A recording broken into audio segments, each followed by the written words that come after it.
மறவாமல் நினைத்தீரையா, மனதார நன்றி சொல்வே. என்னை மறவாமல் நினைத்தீரையா, மனதார நன்றி சொல்வே. இரவும் பகலும் என்னை நினைந்து இதுவரை உதவினீரே. இரவும் பகலும் என்னை நினைந்து இதுவரை நடத்தினீரே. நன்றி நன்றி ஐயா,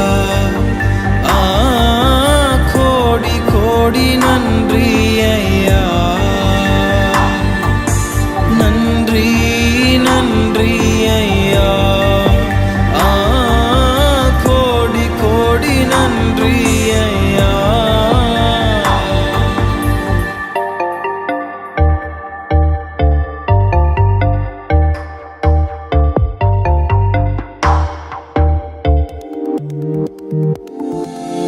எபினேசர் நீர்தானையா,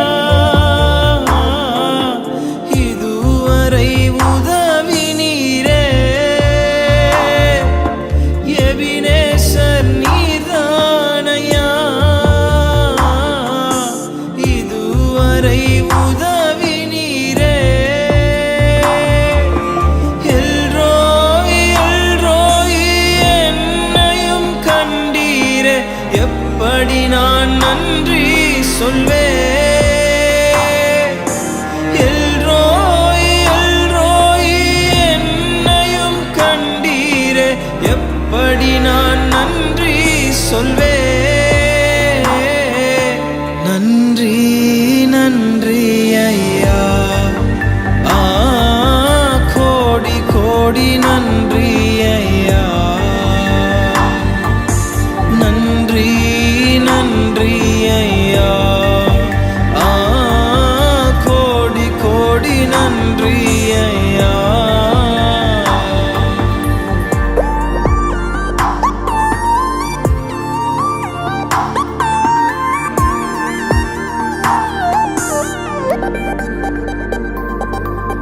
தடைகளை உடைத்தீரையா,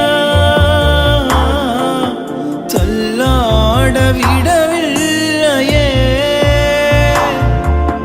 தடைகளை உடைத்தீரையா, தள்ளாட விடவில்லையே. சோர்ந்து போன நேரமெல்லாம் தூக்கி என்னை சுமந்து வாக்கு தந்து தேற்றினீரே. சோர்ந்து போன நேரமெல்லாம் தூக்கி என்னை சுமந்து வாக்கு தந்து தேற்றினீரே. நன்றி நன்றி ஐயா, கோடி கோடி நன்றி ஐயா. நன்றி நன்றி ஐயா, கோடி கோடி நன்றி ஐயா. மறவாமல் நினைத்தீரையா, மனதார நன்றி சொல்வே. என்னை மறவாமல் நினைத்தீரையா.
சிறியவனை பொழுதிலிருந்தும் எளியவனை குப்பையிலிருந்தும் எடுத்து உயர்த்தி ராஜாக்களோடும் பிரபுக்களோடும் பந்திருக்க செய்கிற அருமை ஆண்டவர் இயேசு கிறிஸ்துவின் இனிதான நாமத்தினாலே இந்த சத்தத்தை கேட்கின்ற அனைத்து தேவனுடைய பிள்ளைகளுக்கும் என்னுடைய அன்பான வாழ்த்துகள். நீங்கள் கோடா கோடியை பெருகுவீர்களாக, பிள்ளைகள் கோடா கோடியை பெருகுவார்களாக என்று வாழ்த்துகிறேன். பிரியத்துக்குரியவர்கள், இந்த அருமையான நாளிலும் கூட கர்த்தர் உங்களை ஆசீர்வதிப்பாராக. இந்த வாரம் சனிக்கிழமை முதல் சனிக்கிழமையாக இருக்கிறபடினாலே கர்த்தருக்கு சித்தமானால் நாகர்கோவில் ஜனங்களை உங்களை தேடி நான் வருகிறேன். விஜயாதா மண்டபத்துக்கு மேற்கு பகுதியில் இருக்கிற அந்த ஒய்எம்சி ஹாலில் வைத்து நம்முடைய விடுதலையின் கூட்டம் நடைபெறும். ஏராளமான மக்கள் மாதந்தோறும் அங்கு வந்து ஜெபித்து செல்கிறார்கள், ஆசீர்வதிக்கப்படுகின்றார்கள். நீங்களும் கூட விரும்பினால் வரலாம் என்பதை உங்களுக்கு அறிவிக்கிறோம். கூட்டத்தின் இறுதியில் உங்கள் யாவருக்கும் தனித்தனியாக சிறப்பாக ஜெபிக்கப்படும். அது மாத்திரமல்ல, உங்களுக்காக நல்ல விருந்தும் கூட பரிமாறப்படும். அடைக்கலான் குருவி முதியோர் இல்லம் வந்து சேர்வதற்கு சரியான நேரம் மாதம் ஆரம்பிக்க போகிறது. நீங்கள் விரும்பினால் தாராளமாக வரலாம், வந்து பங்கேற்கலாம். அங்கே தினந்தோறும் ஜெபம் உண்டு. ஃபேவர் பிளாக் ரோடெலாம் போட்டு பார்ப்பதற்கு அழகாக இருக்கிறது, நடந்து செல்வதற்கு எளிதாக இருக்கிறது. தேவனுடைய பிள்ளைகள், இதை நீங்கள் அனைவருக்கு அறிமுகப்படுத்த வேண்டும் என்று உங்களை நான் கேட்டுக்கொள்கிறேன். 2 ராஜாக்கள் 6வது அதிகாரம் 12வது வசனம். அப்பொழுது அவன் ஊழியக்காரில் ஒருவன், அப்படி அல்ல, என் ஆண்டவனாகிய ராஜாவே, நீர் உம்முடைய பள்ளி அறையிலே பேசுகிற வார்த்தைகளையும் இஸ்ரவேலில் இருக்கிற தீர்க்கதரிசி ஆகிய எலிசா இஸ்ரவேலின் ராஜாவுக்கு அறிவிப்பான் என்றார். ஒரு ராஜா இஸ்ரவேலுக்கு எதிராக இருக்கிறார். அவர் படைகளை அனுப்பிட்டே இருக்கிறார். ஒவ்வொரு தடவையும் அதை கண்டுபிடிச்சி கரெக்டாக அதை அழிச்சிடுறாங்க.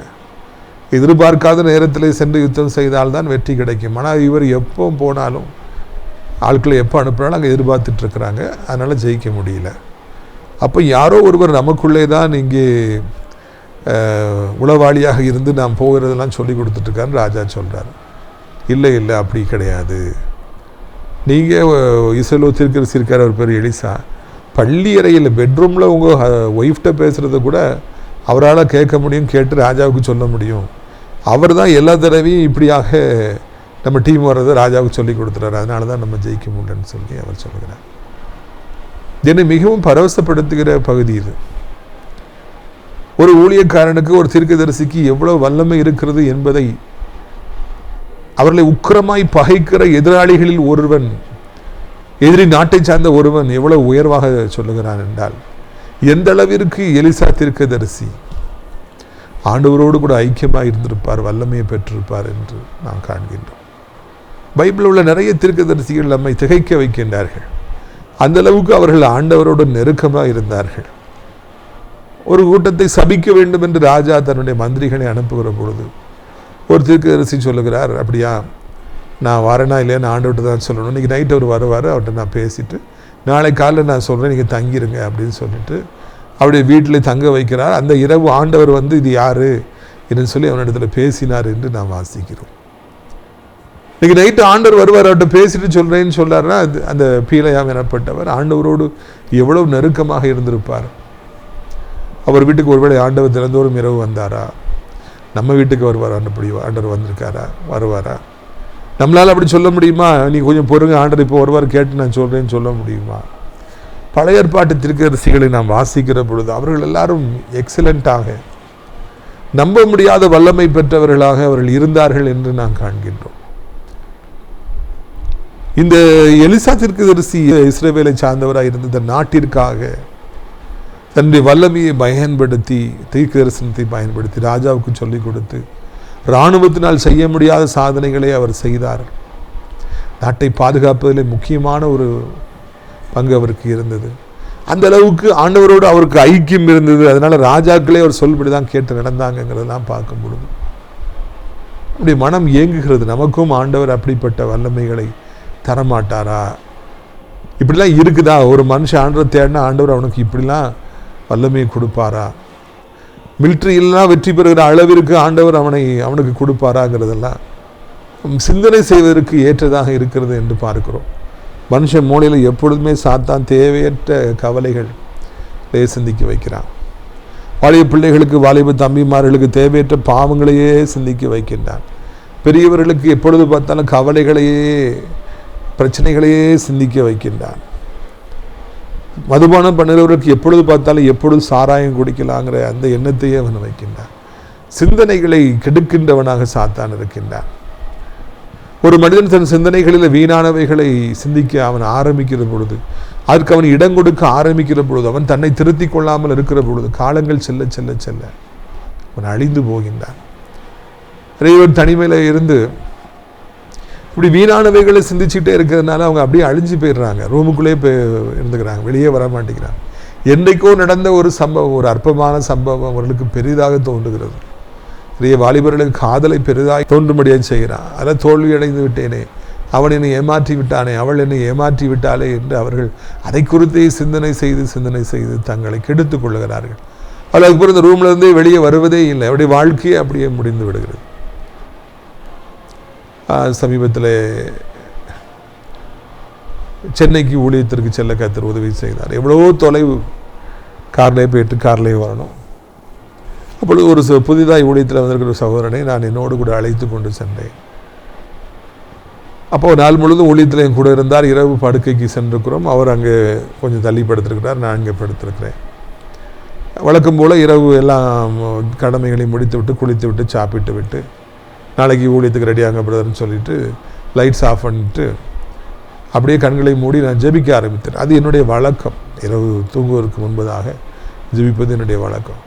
அப்போ அன்றைக்கி காலையிலேருந்து எங்கே போனோம், என்ன வந்தோம், என்ன சாப்பிட்டோம், அதெல்லாம் ஆண்டவர்கிட்ட சொல்லி, நன்றிப்பா அப்படி சாப்பாடு தந்திருக்கீங்களே, நன்றி. எத்தனை பேருக்கு வாங்கி கொடுப்பதற்கு உதவி செய்திருக்கீங்களே, நன்றி. எவ்வளோ தொலைவு போகும்பொழுது இவ்வளோ அன்புள்ளவர்களை சந்திப்பதற்கு உதவி செய்திருக்கீங்க, நன்றி. போன வீட்டில் அந்த அம்மாவுக்கு எவ்வளோ பிரச்சனை, எவ்வளோ துரோகம், அதெல்லாம் தாண்டி அவங்களுக்கு வர்றதுக்கு நீங்கள் உதவி செய்திருக்கீங்களே, நன்றி. அந்த வாலிப பிள்ளை சந்தித்தோம், அவனுடைய வாழ்க்கையில் இவ்வளோ ரகசியங்கள் இருக்கிறது, அதை இப்படி அடியாருக்கு வெளியப்படுத்துறீங்களே, நன்றி என்று நான் லிஸ்ட்டு போட்டு அந்த காலையிலேருந்து நைட்டு வரைக்கும் நடந்ததெல்லாம் சொல்லி ஜெபித்து கொண்டே இருந்தேன். அது அவர் சோத்திரம் சொல்லி அவர் கேட்டுகிட்டே இருந்திருக்கிறார். மறுநாள் காலையில் அவர் சொன்னார், பிரதர் இப்படிலாம் கிறிஸ்தவத்தில் இருக்குதா, ஆண்டுகிட்ட இப்படிலாம் பேசலாமா, நாள் முழுக்க நடக்கிறதெல்லாம் அவர்கிட்ட சொல்லி, இதெல்லாம் எனக்கு தெரியவே தெரியாது. நான் நேற்றிரவு அநேக காரியங்களை உங்களிடத்துலேருந்து நான் கற்றுக்கொண்டேன் என்று அவர் சொன்னார். I have learned a lot of new things from you. உங்கள்கிட்ட நிறைய பாடங்களை கற்றுக்கிட்டேன். இப்படிலாம் ஒரு வாழ்க்கையில் கிறிஸ்துவோடு நெருங்கி இருக்கலாமா, ஜெபிக்கலாமா, ஆண்டவர்கிட்ட இவ்வளவு நெருக்கமாக இருக்கலாம். நீங்கள் தொடர்ந்து ஆண்டவர்கிட்டே இணைஞ்சிருக்கீங்க. You are kept connected to the Lord. Prayer பண்ணிகிட்டே இருக்கிறீங்க. அது எனக்கு ஆச்சரியமாக இருக்கிறது. நானும் இப்படியாக வாழ வேண்டும் என்று வாஞ்சிக்கிறேன் என்று அவர் சொன்னார். I also want to be like you. ஊழியத்துக்கு கூட்டு போனதுனால அவருடைய வாழ்க்கை தொடப்படுகிறது. இவரை போல நானும் இருக்க வேண்டும், நானும் ஜெபிக்க வேண்டும் என்கிற ஒரு உற்சாகத்தோடு அவர் சென்றார். இதற்காக இதை நான் சொல்லுகிறேன். பிரியத்துக்குரியவர்களே, தேவனோடு தொடர்ந்து இணைந்திருக்கிற பொழுது வீணான சிந்தனைகளுக்கு அங்கே இடம் கிடையாது. வீணான கவலைகளுக்கு சிந்தனையில் இடம் கிடையாது. வீணான பாவங்களுக்கு இடம் கிடையாது. ஒவ்வொருத்தரையும் ஒவ்வொரு விதமாக சாத்தான் வீழ்த்துறான். ஒரு சிலருக்கு கவலை கொடுத்து வீழ்த்துறான், அதையே சிந்திக்கிறாங்க. ஒருத்தர் வியாதியை கொடுத்து அந்த வியாதி கொடுத்தே சிந்தித்து வைத்து பயப்படுத்தி செத்து போயிடுவான்னு சொல்லி, இல்லைன்னா பாவங்களை வாழ்க்கையில் ஈடுபட வைத்து அந்த பாவ சிந்தனைகளை கொடுத்து அவரை வீணாக போகின்றார். நாம் அப்படி வீணாக போய் விடாதபடிக்கு தேவனுடைய சமூகத்திற்கு சென்று தொடர்ந்து ஜெபித்து கொண்டே இருக்கும் பொழுது, அவரோடு இணைந்திருக்கும் பொழுது, அவருக்கு எல்லாவற்றையும் தெரியப்படுத்தி கொண்டே இருக்கிற பொழுது, நம்முடைய ஆசைகளை தெரியப்படுத்தி கொண்டே இருக்கிற பொழுது, நம்முடைய தேவைகளை தெரியப்படுத்தி கொண்டே இருக்கின்ற பொழுது, ஆண்டவருடைய ஊழியங்களுக்கு தேவையான காரியங்களை அவரிடத்தில் கேட்கிற பொழுது, எல்லாவற்றையும் நமக்கு தருகின்றவராக இருக்கின்றார், நம்மை ஆசீர்வதிக்கின்றவராக இருக்கின்றார். நிச்சயமாக எலிசா தீர்க்கதரிசி இப்படியாக இரவும் பகலும் ஆண்டவர்கிட்ட பேசிட்டே இருந்திருப்பார். அதனாலதான் ஆண்டவர் அவருக்கு எல்லாத்தையும் வெளிப்படுத்திக்கிட்டே இருக்கிறாரு. எதிரி ராஜா என்ன சிந்திச்சாலும் என்ன யார்கிட்ட பேசினாலும் அவர் இஸ்ரேலில் இருந்துட்டே காது கொடுத்து கேட்கிறாரு. மகனே எலிசா, அவன் இப்படி சிந்திக்கிறான், இன்னைக்கு இப்படி செய்கிறான், இப்படி பேசுறாங்கிறத ஆண்டவர் சொல்லி கொடுக்கிறார். நீங்கள் ஆண்டவரோடு இணைந்திருக்கும் பொழுது அவர் உங்களோடு இணைந்திருப்பார். நீங்கள் அவரிடத்தில் பேசுகிற பொழுது அவர் உங்களோடு பேசுவார். அதான் எலிசா தீர்க்கதரிசி வாழ்க்கையில் நடக்குது. அவர் முதலாவது ஆண்டவர்கிட்ட பேசிக்கிட்டே இருக்கிறாரு. உடனே ஆண்டவர் அவர்கிட்ட பேசுறாரு. இந்த பாரு, எதிரி ராஜா இப்படிலாம் செய்யறான், இப்படிலாம் வரப்போறான். கர்த்தர் யாரோடு பேசுவார்? God will speak to whom? அப்படி ஒரு பெரிய கொஸ்டின் இருக்குது. கர்த்தர் பேசவே மாட்டாரா? பேசுவாருங்க. ஏன்னா நிறைய பேருக்கு அந்த நம்பிக்கையே கிடையாது. கர்த்தர் பேசுவார், செயல்படுவார், ஆசீர்வதிப்பார், ஆண்டவர் சிறையிருப்பை திருப்புவார், தன் பிள்ளைகளை உயர்த்துவார்கிற நம்பிக்கையே இல்லாமல் எவ்வளோ பேர் வாழ்ந்துட்டு இருக்காங்க. ஆண்டவர் யார்ட்டையும் பேசவே மாட்டார், போய் சொல்றாங்க, நிறைய பேர் சொல்றாங்க. இல்லை, அவர் நிச்சயமாய் பேசுவார். எப்பொழுது பேசுவார் தெரியுமா? நீங்கள் மணிக்கணக்காக நாள்தோறும் அவர்கிட்ட பேசிக்கிட்டே இருக்கும் பொழுது, உங்கள் உள்ள விருப்பங்களை எல்லாம் அவர்கிட்ட சொல்லிக்கிட்டே இருக்கிற பொழுது, உங்கள் வாழ்க்கையில் நடந்தவைகளை எல்லாம் அவர்கிட்ட சொல்லிக்கிட்டே இருக்கும் பொழுது, நீங்கள் என்ன பண்ண போகிறீர்கள் அதையெல்லாம் ஆண்டவர்கிட்ட சொல்லிக்கிட்டே இருக்கும் பொழுது, குடும்பத்தில் நடப்பவைகள் எல்லாம் ஆண்டவர்கிட்ட ரிப்போர்ட் பண்ணும் பொழுது, நீ வேலை பார்க்குற இடத்துல என்னெல்லாம் நடந்துச்சு அன்னைக்கு இதெல்லாம் ஆண்டவர்கிட்ட சொல்லும் பொழுது, ஏதேன் தோட்டத்தில் ஆதாமோடு ஏவாளோடு கைகளை பிடித்து கொண்டு உலாவின கர்த்தர்,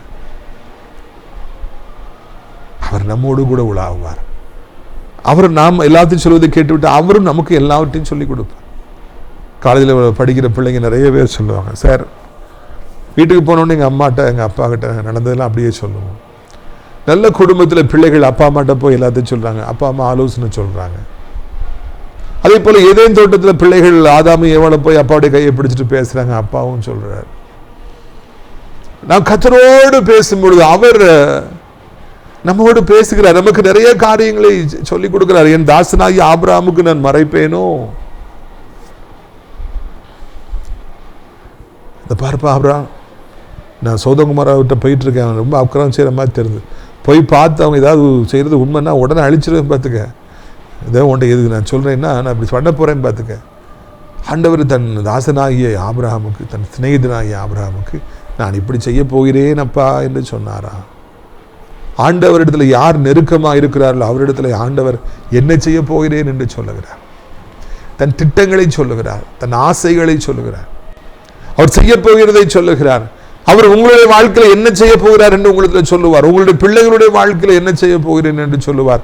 இந்த நாட்டில் அவர் என்ன செய்ய போகிறேன் என்று சொல்லுவார். இந்த ஊழியத்தில் என்ன செய்ய போகிறேன் என்று அவர் சொல்லுவார். இந்த நாளிலும் கூட கர்த்தர் என்னோடு உங்களோடு பேசுகின்றவராக இருக்கின்றார். ஒரு சாதாரண பாடு அனுபவித்த மனிதனாகி எலிசா ஆண்டவரோடு நெருக்கமாக இருந்தபடினாலே, தன்னலமற்றவனாய் காணப்பட்டபடினாலே, தன் நாட்டின் மீது அதிக பற்றுள்ளவனாய் அவர் இருந்தபடினாலே ஆண்டவரும் அவரோடு பேசினார், எல்லாவற்றையும் சொல்லிக் கொடுத்தார். எல்லா ரகசியங்களையும் கர்த்தர் சொல்லிக் கொடுப்பார். எல்லா விதமான காரியங்களிலும் ஆண்டவர் நமக்கு முன் செல்லுவார். எதைனாலும் நீங்கள் கேட்டால் ஆண்டவர் பதில் சொல்லுவார். இன்னைக்கு இப்படிப்பட்ட அனுபவங்கள் எல்லாம் இந்த பூமியில் இல்லை. கர்த்தர் கேட்டால் சொல்லிக் கொடுப்பார் என்பது நிறைய பேருக்கு தெரியறதில்லை, கேட்கறதில்லை. அதனால அந்த அனுபவங்களே இருக்கிறதில்லை. நாம் ஆண்டவரிடத்தில் நெருக்கமாக இருப்போம். அவர் எனக்கு நெருக்கம், அவர் எனக்கு க்ளோஸ், இவர் க்ளோஸ், அவர் எனக்கு பழக்கம், இவர் பழக்கம், அந்த டிஎஸ்பி எனக்கு பழக்கம், அந்த கலெக்டர் எனக்கு பழக்கம், அந்த மினிஸ்டர் எனக்கு பழக்கம், அந்த எம்எல்ஏ எனக்கு நல்லா தெரியும். நிறைய பேர் அப்படித்தான் சொல்கிறார்கள். இல்லை, நமக்கு ஆண்டவர் க்ளோஸாக இருக்கட்டும், அவர்கிட்ட தொடர்ந்து இணைந்திருப்போம், தொடர்ந்து அவர்கிட்ட பேசிகிட்டே இருப்போம். அப்போ அவர் நம்மகிட்ட பேசுவார். ஆண்டவர் யாரோடு பேசுவார் அப்படின்னா எலிசாவோடு பேசுவார். யார் தொடர்ந்து நெருங்கி கொண்டிருக்கிறார்களோ, ஆண்டவரை பிடித்து கொண்டிருக்கிறார்களோ அவரிடத்திலே ஆண்டவர் பேசுவார். அதைத்தான் இந்த நாளிலே உங்களுக்கு நான் அறிவிக்கும்படியாக விரும்புகிறேன். ஒருவேளை எலிசா தீர்க்கதரிசி மாதிரி இல்லட்டா கூட அடியாருடைய வாழ்விலும் தொடர்ந்து ஜெபித்துக்கிட்டே இருக்கிறபடினால் நிறைய காரியங்களை கர்த்தர் வெளிப்படுத்தி வருகிறார். ஒரு பிரச்சனை இருக்கிற பொழுது, பிரச்சனையோடு வருகிற பொழுது அந்த பிரச்சனை என்னவென்பதை ஆண்டவர் காண்பிக்கின்றார்.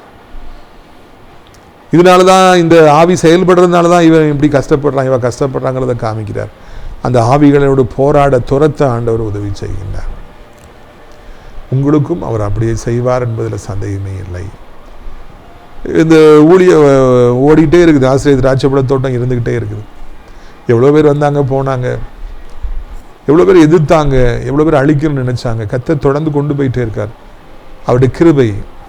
ரெண்டாவதாக அடியார் தொடர்ந்து அவரோடு இணைந்திருப்பது ஒரு காரணம். ஆண்டவர்கிட்டையே இணைந்திருக்கிறேன், அவர்கிட்டையே பேசிக்கிட்டே இருக்கிறேன், அவர்கிட்ட எல்லாத்தையும் சொல்லிக்கிட்டே இருக்கிறேன். அதனால தான் ஆண்டவர் நடத்தி கொண்டு சென்று கொண்டே இருக்கின்றார். நீங்களும் கர்த்தரோடு இணைந்து கொள்ளுங்கள். எலிசாவை போல ஆண்டவர்கிட்ட பேசிக்கிட்டே இருங்க. அப்பொழுது அவர் உங்களோடு பேசுவார், அவர் உங்களோடு இணைந்திருப்பார். இந்த மாதத்தை முடிக்கப் போகின்றோம். ஆண்டவர் நம்முடைய வாழ்க்கையில் ஒரு பெரிய காரியங்களை நிச்சயமாக செய்ய போகிறார். பெரிய ஆசீர்வாதங்களை அவர் நமக்கு தரப்போகிறார் என்கிற நல்ல செய்தியை உங்களுக்கு நான் அறிவிக்கிறேன். பிரித்துக்குதியில் தொடர்ந்து எலிசாவை போல தீர்க்கதரிசிகள் நம் நாட்டில் எழும்பட்டும், நம்முடைய குடும்பங்களில் எழும்பட்டும் என்று நான் வாழ்த்துகிறேன். ஆண்டவர் அப்படியே செய்வார். இந்த நாளிலும் கூட நம்முடைய ஆசீர்வாதங்களுக்காக நான் ஜெபிக்கும்படியாக விரும்புகிறேன். என்னால் சேர்ந்து ஜெபிக்கலாமா? அப்பா பிதாவே, வானத்துக்கும் பூமிக்கும் ஆண்டவரே, ஜோதிகளின் பிதாவாகிய தெய்வமே, இந்த நாளிலும் கூட ராஜா, நம்முடைய பிள்ளைகளாகிய நாங்கள் அநேக காரியங்களை கற்றுக்கொள்ளும்படியாக எங்களுக்கு நீங்கள் உதவி செய்திருக்கிறீங்க. அதற்காக நன்றி ஆண்டவரே. எங்களுடைய முற்பிதாக்கள் எவ்வளவு வல்லமை உடையவர்களாக எதிரி நாட்டுக்குள்ளாக ஆவியிலே சென்று அவர்கள் அங்கே நடக்கிறதெல்லாம் தெரிந்து கொள்ளும்படியாக, ஏன்னா ஆண்டு எல்லாத்தையும் உங்களுக்கு சொல்லிக் கொடுத்தீங்க. அந்த அளவுக்கு மகத்துவமான ஒரு ஊழியத்தை அவர்கள் செய்தார்கள்.